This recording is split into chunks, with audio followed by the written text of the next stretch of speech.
America और Iran के बीच इस्लामाबाद में हुई बातचीत भले ही बिना समझौते खत्म हुई, लेकिन प्रक्रिया पूरी तरह टूटी नहीं है। अमेरिका का अंतिम प्रस्ताव अभी भी टेबल पर है और ईरान ने उस पर विचार के लिए समय मांगा है। दोनों देशों की तकनीकी टीमें बातचीत जारी रखे हुए हैं, जिससे संकेत मिलता है कि कूटनीतिक रास्ता अब भी खुला हुआ है। नमस्कार, मैं आशुतोष जोशी और आप देख रहे हैं न्यूज़ 18।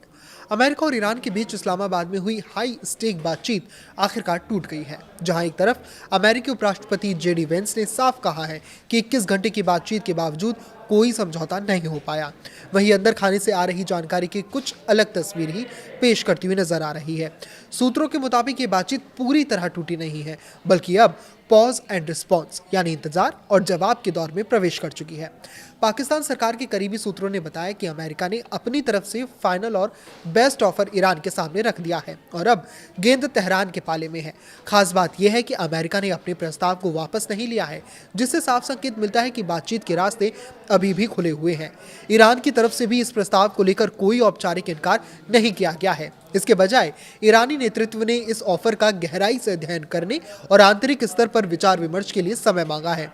इससे यह संकेत मिलता है कि तेहरान बातचीत को खत्म करने के बजाय उसे परखने और समझने की कोशिश कर रहा है।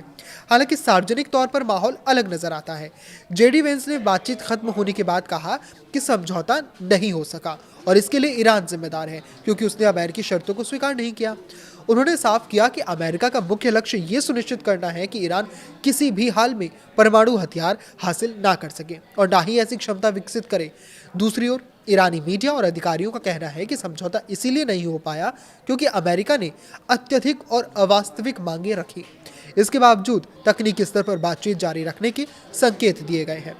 दरअसल ये पूरा घटनाक्रम दिखाता है कि ऊपर से भले ही बातचीत ठहरी हुई दिख रही हो, लेकिन अंदर खाने प्रक्रिया अभी भी जारी है। सूत्रों के मुताबिक अमेरिकी प्रतिनिधिमंडल के वरिष्ठ सदस्य यानी कि स्टीव विटकॉफ और जेरेड कुशनर अभी भी इस्लामाबाद में मौजूद हैं और दोनों पक्षों की तकनीकी टीमें दस्तावेजों का आदान प्रदान कर रही हैं। पाकिस्तान इस पूरे घटनाक्रम में अहम भूमिका निभा रहा है और वो हर संभव कोशिश कर रहा है कि बातचीत पूरी तरह टूटने ना पाए। दोनों देशों के पास भी बातचीत जारी रखने के मजबूत कारण है, खासकर इसीलिए क्योंकि 2 हफ्ते का सीज फायर अभी भी लागू है, जो कूटनीति के लिए जरूरी समय और स्पेस दे रहा है। बातचीत के केंद्र में सबसे बड़ा मुद्दा स्ट्रेट ऑफ हॉर्मुज बना हुआ है, जहां से दुनिया की करीब 20% ऊर्जा आपूर्ति गुजरती है।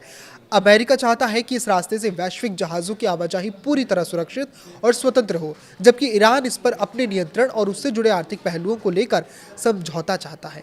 इसके अलावा ईरान अपने फ्रीज किए गए फंड्स को रिलीज करने और क्षेत्रीय स्तर पर व्यापक सीज फायर की मांग भी कर रहा है। तो दोनों ही टेबल्स पर अभी भी डॉक्यूमेंट्स रखे हुए और आदान प्रदान का काम जारी है और दोनों ही एक दूसरे की शर्तों को मानने वाले नहीं दिख रहे हैं। ऐसे में ये बातचीत आगे कहां जाएगी, इस पर सबकी नजर है। इस पर आपकी क्या राय है, हमें कमेंट करके जरूर बताएं। लाइक करें, शेयर करें और इस तरह जुड़े रहें। नमस्कार।